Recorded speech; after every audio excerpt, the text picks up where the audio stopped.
क्लीं कृष्णाय गोविन्दाय गोपीजनवल्लभाय स्वाहा।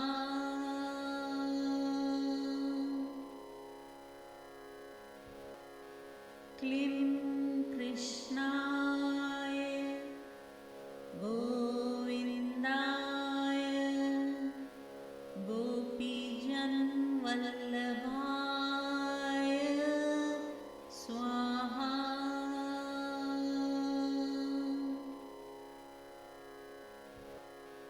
क्लीं कृष्णाय गोविन्दाय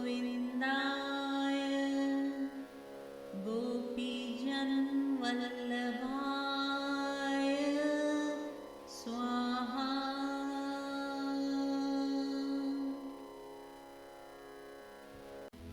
अज्ञानां तिमिरान्धस्य ज्ञानाञ्जनशलाकया चक्षुरुन्मीलितं येन तस्मै श्रीगुरवे नमः।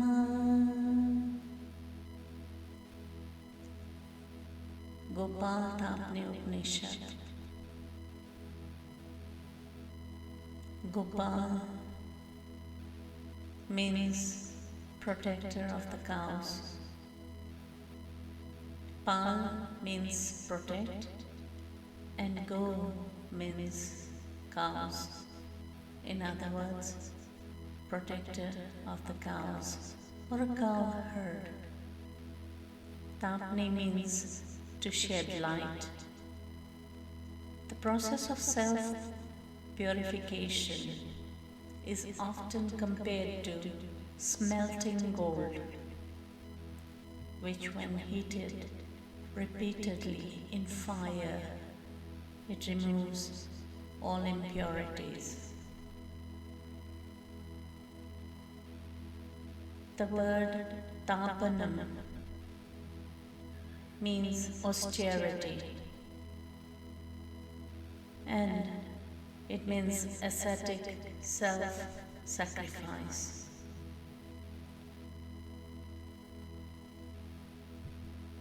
The word Upanishad literally means sit near and listen carefully. Gopal Tapani Upanishad. Gopal Tapani Upanishad is known as Atharvan Upanishad because the subject matter of this book is Lord Gopal, Krishna of Nandbhava. It is called Sri Gopal Tapani.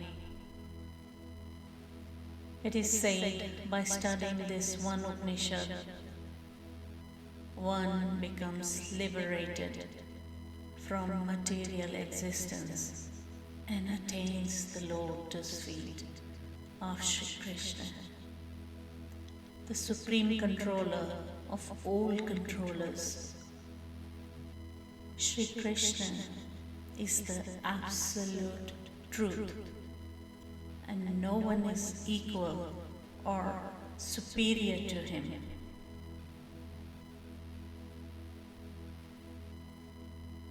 Gopal Tapani Upanishad describes Krishna's supremacy, his worship, and the whole process of meditating upon him, and it is called the crest jewels of all the Upanishads. Gopal Tapani Upanishad is one of the 4 Tapani Upanishads: Narsimha, Ram, Tripura, and Gopal. It is one of the largest Upanishadic compilations.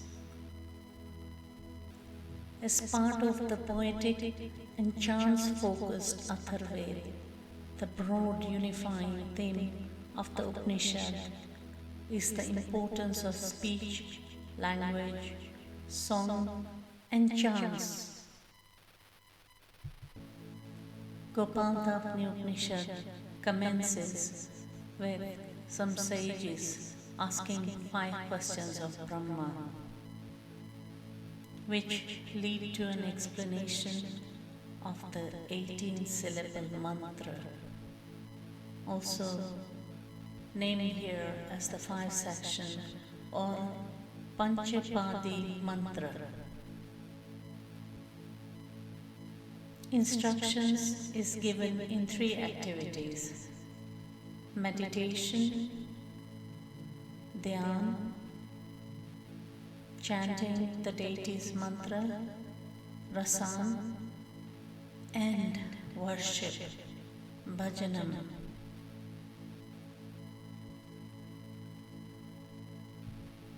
It also identifies with bhajanam, devotion, which is defined as a type of mental activity directed towards Gopal and identified with liberation, nishkamya,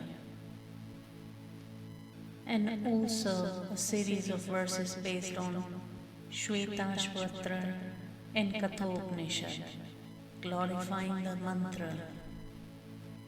The sages ask Brahma to explain upasana, the nature of Gopal's worship. There is also description of Brahma's creation out of the elements contained within the mantra.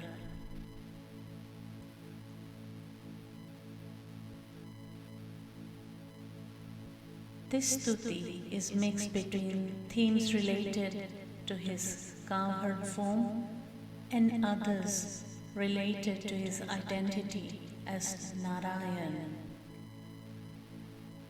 Brahma's discourse concludes with exhortations to worship Gopal through the 5-sectioned mantra and the customary Falshruti. The Uttartapani begins with the story of the Gopis being sent with food for Durvasa Muni, who is living on the opposite bank of Sri Yamuna.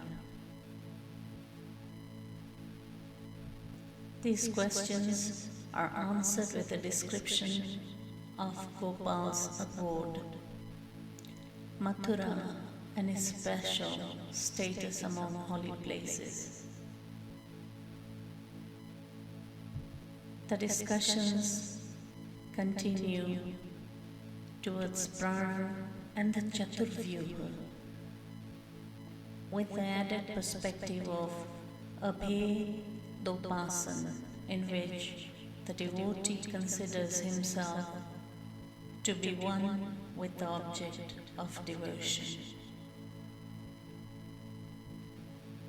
There is also discussion of prana and the conclusion of prana being identical with the klimbij, followed by another dhyana of Sri Narayan. The description of Narayan is repeated as a metaphor for the universal form of Sri Krishna. We now move on to the first chapter out of the 2 chapters. The first text. Om Satchidananda Rupaya Krishnaya Klishtakarine Namo Vedanta Vedyaya Guruve Buddhi Sakshine. Om Namaha. I offer offer my respectful obeisance in a most pranam to Sri Krishna, whose form is eternal and full of knowledge and bliss. He is also the rescuer from distress, who is understood by Vedanta philosophy as the one who is the supreme spiritual master, who is the witness in everyone's heart.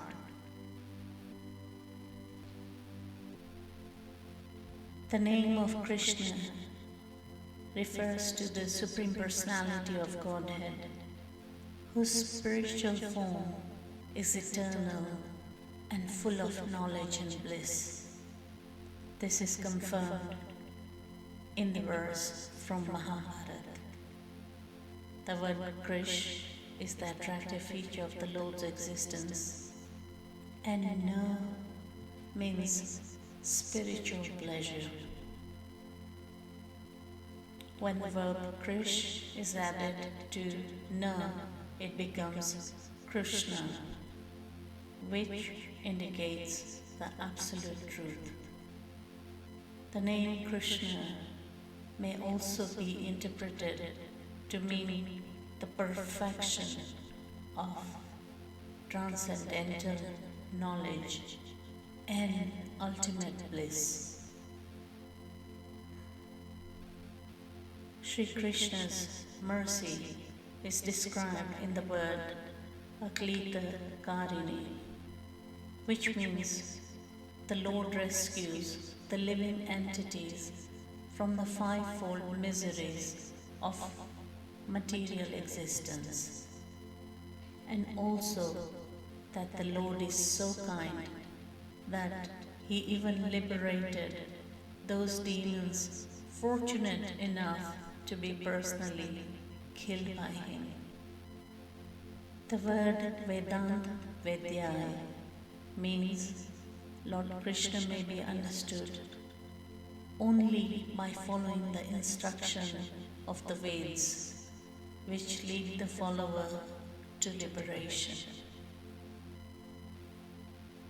The word Gurave means that the Lord becomes the teacher who enlightens His devotees.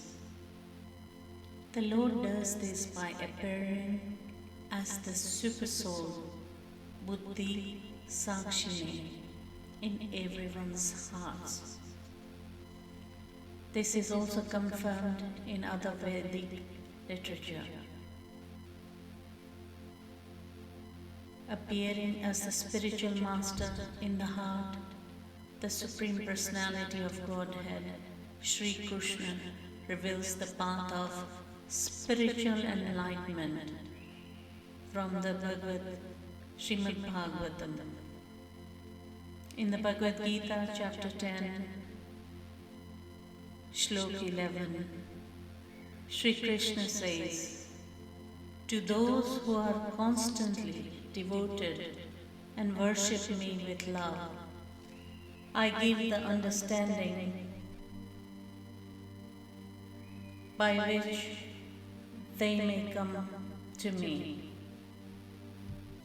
The name Krishna is also used to describe the personality of Godhead because His complexion is like a dark Atasi flower. This is confirmed in the verse from Narayaniya, where the Lord Himself says, "O Arjun, because my complexion is blackish, I am known as Krishna." In the second shlok, the sages say to Brahmaji, "Who is the Supreme Personality of Godhead? Whom does death fear? And by knowing whom does everything else become known, and who created this world. The sages are the four Kumaras. They phrase their questions in such a way as to elicit the 18-syllable Gayatri mantra as Brahmaji's reply. The syllable Om is used here as it is generally used in Vedic hymns to invoke auspiciousness. The Kumar's first question: who is the supremely opulent and worshipable personality than whom no one is greater or equal? These questions and the subsequent ones relate to the qualities of the Supreme Person. Brahma replied to them. Krishna is the Supreme Personality of Godhead. Death fears Govinda. By understanding Gopijan Vallabhaya, everything becomes known. By pronouncing the word Swaha, the personality of Godhead created the world. The statement that death fears Govind means Krishna rescues the living entities from the hands of death. The name Gopijan Vallabha means Krishna, who is very dear to the gopis. By knowing him, the entire spiritual and material world becomes known. The process of understanding him is described by the Lord Gopijan Vallabha himself in the Bhagavad Gita, chapter 18, Shlok 56. The Supreme Personality of Godhead can only be understood by devotional services.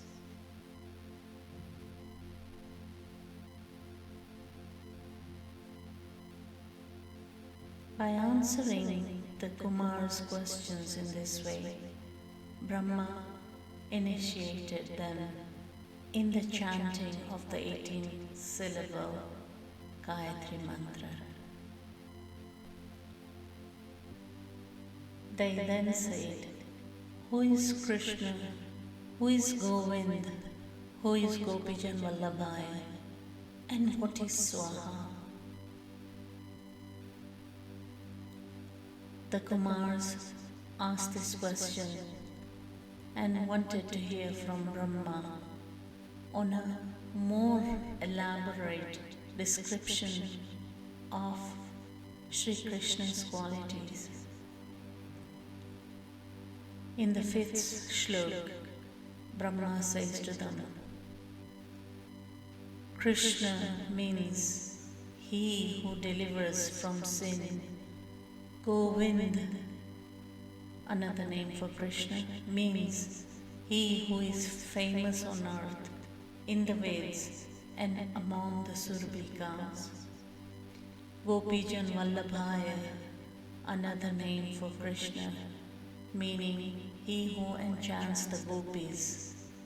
And Swaha means the potency of the Supreme. All these names refer to the Supreme Personality of Godhead, Shri Krishna. The name Papa Karsana may also be interpreted to mean he who transcendental pastimes attracts the minds of even the sinful conditioned souls or the merciful Supreme Person who liberated Putna, Aga, Keshi and many other demons killed by him. The name Govinda means the Supreme Lord, who is famous to the cervicals of Raj. He is glorified in the verses of the Vedas, and he is famous on earth because he removed the burden of the demonic kings. Govind also means he who protects the cows, the lands, and the Vedas. Lord Govind is the supreme protector who rescues the living entities from the hands of the dead. Gopijan Vallabhai means he who enchants the gopis, who are all manifestations of his Haladani Shakti potency. The Lord enchants them with sweetness, and his beauty and other transcendental qualities remove their materialism, and he grants them ecstatic love. And in this way, he has become very dear, meaning Vallabha, to them. The name Swaha means the Lord's potency, by which everything is manifested. There is also an explanation of Krishna found in the Vedic literatures. For they who chant the auspicious holy name of Krishna, millions of previous sinful reactions become immediately burned to ashes. One who chants Krishna, Krishna, Krishna at the time of death immediately becomes eligible for liberation. In the name Gopijan Vallabha, the gopis are expansions of the Lord's internal potency. The gopis are expansion of my own internal potency. The Lord is glorious in gopis association, which is described in the Srimad Bhagavatam, chapter 10, verse 33. Lord Krishna appeared very glorious in association with the gopis.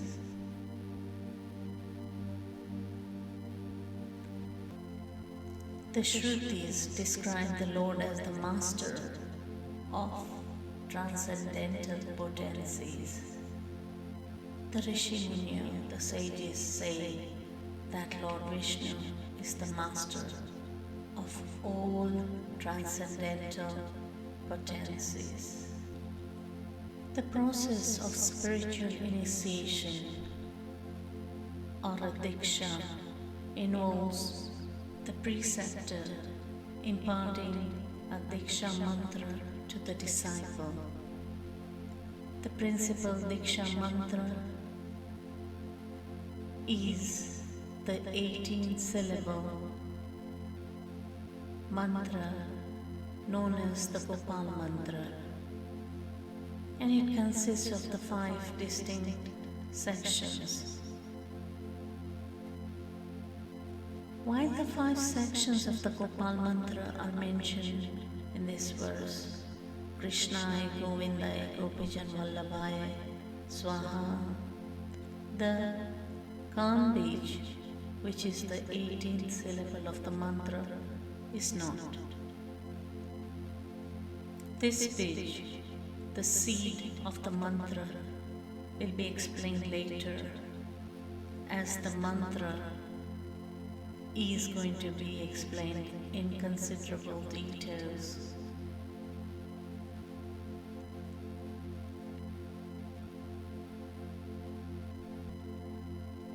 Whilst imparting a mantra during initiation, the Guru explains its significance.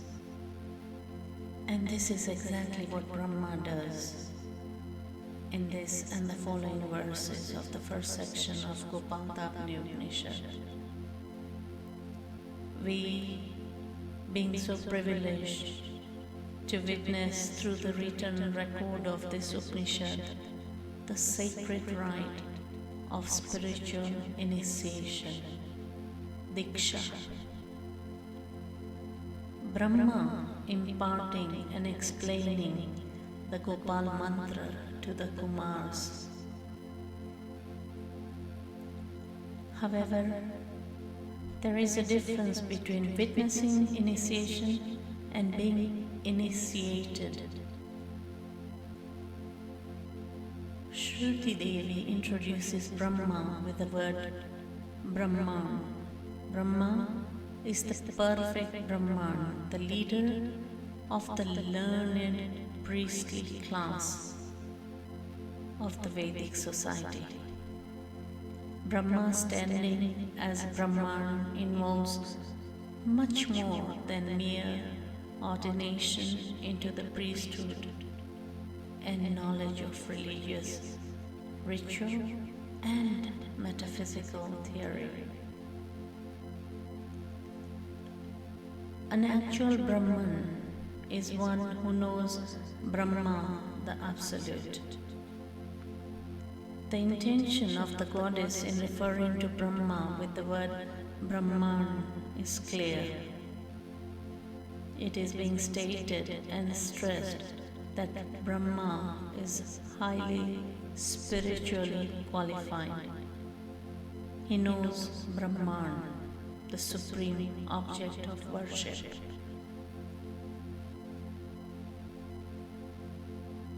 Therefore, when Brahma answers the Kumar's first question, stating that Krishna is the supreme deity, he says, Krishna Vai Paramam Devatam, because worship of Krishna corresponds to his own form, with all varieties of divine joy, Brahmananda combined. There is no difference between what is known as Brahmananda, the place of Brahman, and Chamatkar, sacred, ecstatic, rapture, Ras. Brahma's being a knower of Brahma in the full sense of the term makes him helplessly driven to contemplate the question: how can a special taste in devotional practice be attained? In the well-known scriptural evidence for this opinion, it is found in Taittiriya Upanishad, chapter 2, verse 7, when the esoteric doctrine proclaims Raso Vaisaha. Raso Vaisaha, he, Brahma, is sacred, ecstatic rapture, Ras. As much as Brahman is Ras, Krishna is Brahman, because he embodies all possibilities for reciprocal dealings in transcendental love.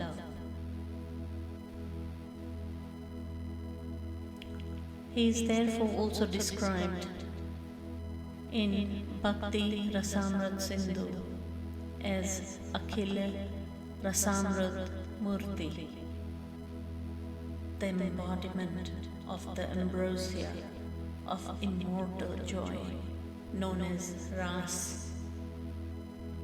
Krishna is the supreme deity because the liberated bliss of Brahman is attained in its entirety by worshipping him, and all potential for reciprocal dealings with God in sacred aesthetic rapture can be realized only through his worship. While Narayan, that is the God, and Krishna are one tattva, one entity.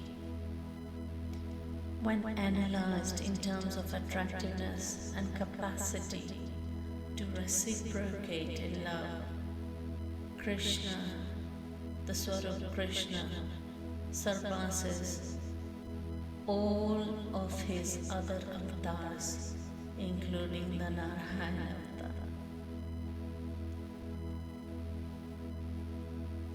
The well-known path of the Bhagavad Purana says, Krishna's tu Bhagavan Swayam.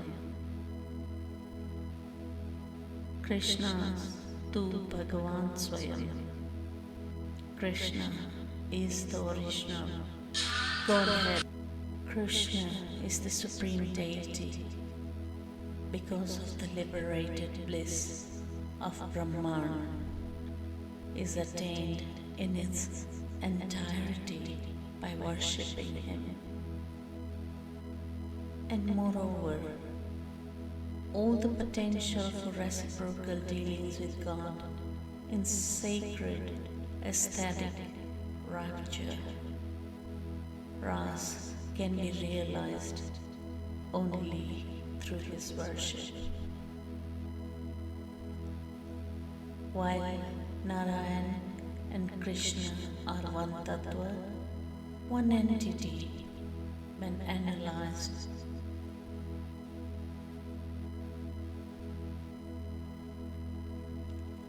having answered the Kumar's question concerning the Supreme God, Brahma turns his attention to the second question.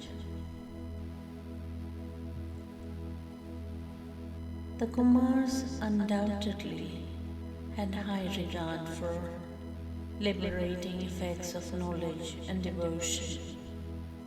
Death is transcended by culture of devotion and knowledge to which it gives rise. The Kumars wanted something more than an explanation of the standard path by which one gradually transcends death. They want to know whom death itself fears, by invocation of whose name death is made to flee. In other words, what practice or by which product one is able to transcend death. Brahma replies, death is afraid of Govind, a reference to Krishna's relative to his Gocharan Leela, cow-herding Leela in the village of Vrndavana. While the name Krishna refers to this Leela, is not tied to his life exclusively among the cowherds, but to his princely Leela as well. Therefore, by telling the sages, the Kumars, that death is afraid of Govind, Brahma extols the path of unalloyed love, Ragamarg. This path is tread by devotees of Raj, who know Govind as their intimate friend. his godhood suppressed by intensity of their love. The nature of Raj devotees' love for Govind is so overwhelming that it causes Supreme God to lose sight of his own supremacy. The greater part of the devotional world regards him with awe, and in this world people usually pray to him for entrance into heaven and emancipation from death.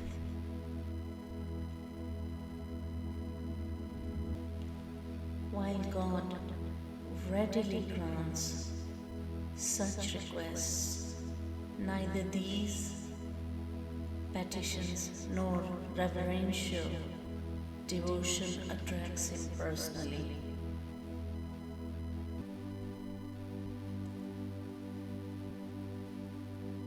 The ideal Raj Bhaktas, on the other hand, completely captivate him. His Leela with them is so spiritually pleasing that simply by remembering these pastimes and identifying with them, one can transgress death without making any separate effort.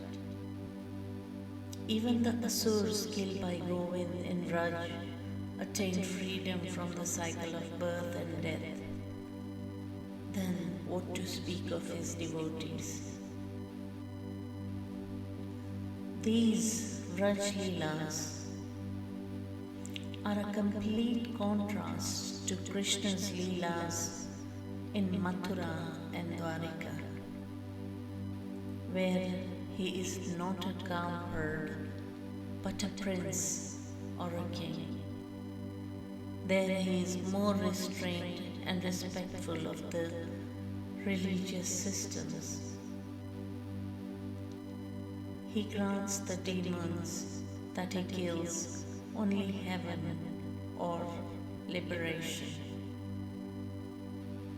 And for these reasons, death is particularly afraid of Govind, whose Leela of love is the essence of the Vedas. Within the transcendental Leelas of Raj, the cowherd Govind has a love affair with the village milkmaids, the Gopis. The Leelas with the Gopis is a privilege not granted to all the Vraj Bhaktas or devotees. He leaves nothing remaining to be known about the Absolute, and therefore Brahma confirms here in his answer to the Kumars, the sages, the third question by knowing Gopijan Vallabha, the lover of the Gopis. By knowing him, one knows everything. Only one who knows Gopijan Vallabha truly knows the significance of his love with the Gopis. Brahma tells the Kumars that by knowing Gopijan Vallabha, one knows all things material and spiritual. And in response to the Kumar's fourth question, Brahma says, this world turns through Swaha. The word Swaha is uttered when offering oblations to the sacrificial fire and it indicates sacrifice. Sacrifice is the principle by which we live happily in this world and transcend it altogether. We truly gain only through giving. When we give off our possessions, we gain in the realm of the material acquisition to the extent that we give off ourselves. We gain understanding of our true nature.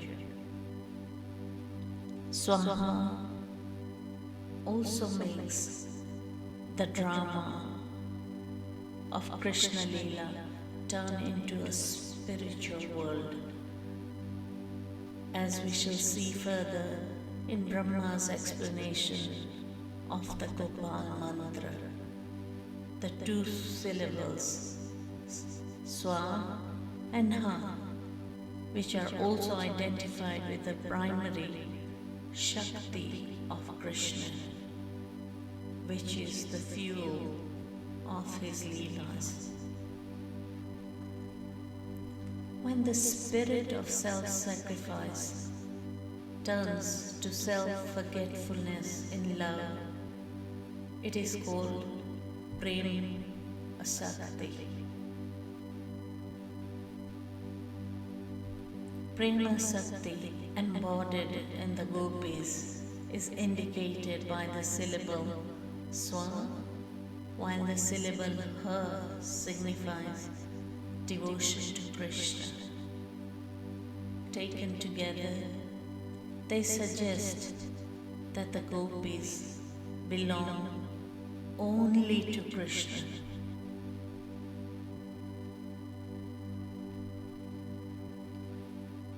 Therefore, the mantra propitiates the Supreme Deity, Krishna, who brings an end to death and reveals all knowledge, culminating into the highest love. It is to be chanted in a spirit of self-sacrifice, reposed in the Supreme Deity.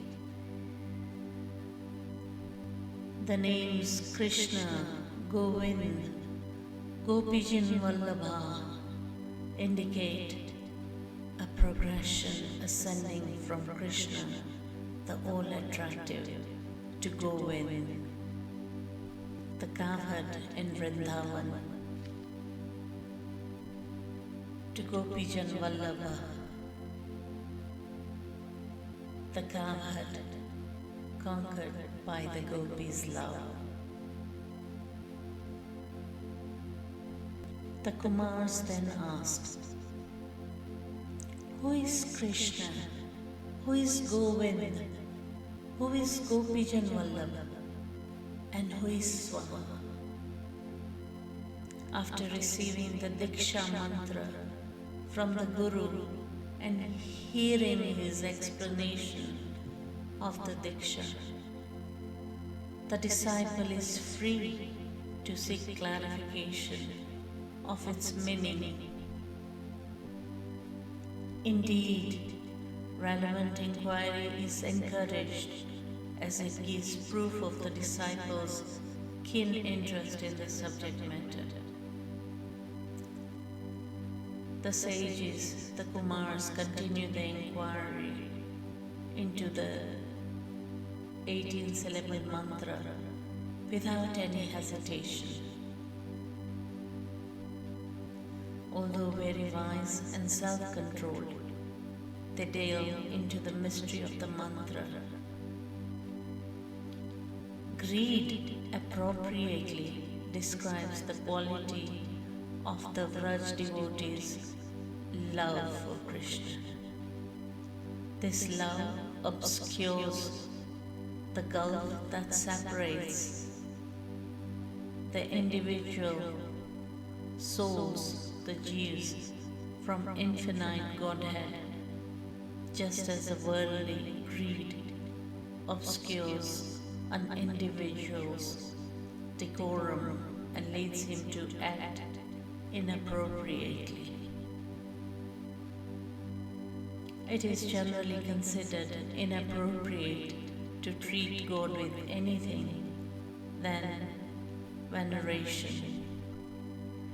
But when he, Krishna, appears in Raj, he places himself in the hands of the devotees, allowing them to do with him as they please. Brahma answered, Krishna is he who destroys our sins. Govind is the knower of the cows, the earth and the Vedas, and is also known to them. And Gopijan Vallabh is he who inspires the wisdom and arts of the gopis. Swaha is his Maya. All these taken together are the Parabrahma in his full glory. Brahma continues enthusiastically and explains the significance of the mantra, defining each of the three epithets of the Lord that make up the mantra. He says, Krishna destroys sins, implying because he is constituted of knowledge, eternity and bliss. He easily destroys sinful karmic reactions. Krishna's capacity to destroy sin knows no limit. It includes scope.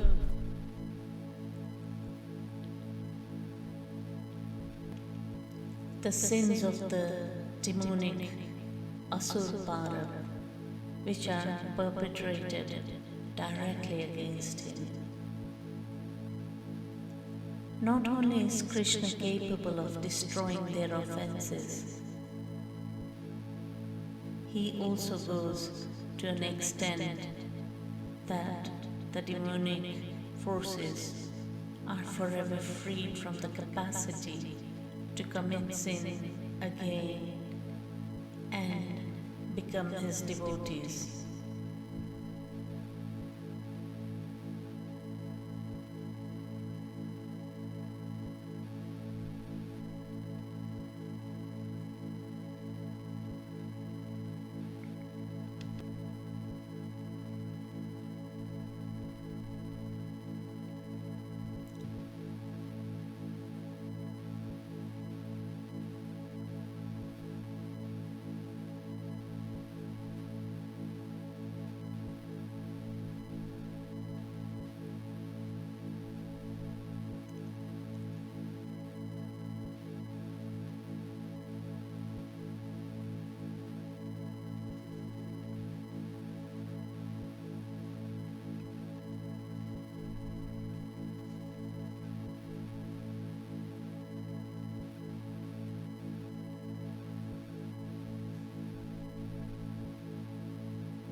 In the sixth shloka,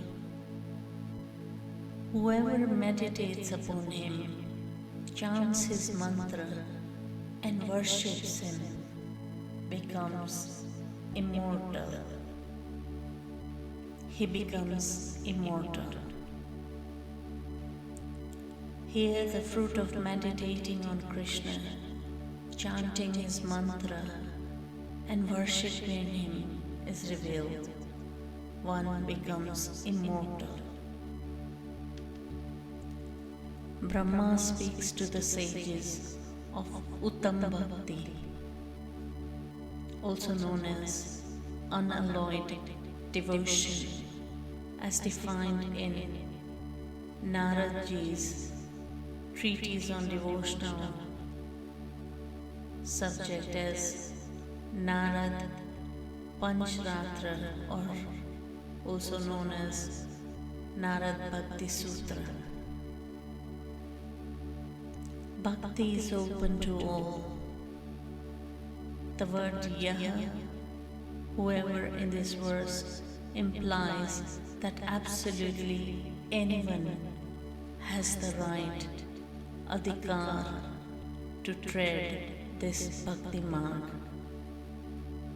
Should such a person develop the faith that through bhakti's culture alone, he or she will attain the ambrosia of eternally Bhakti Rasamrit.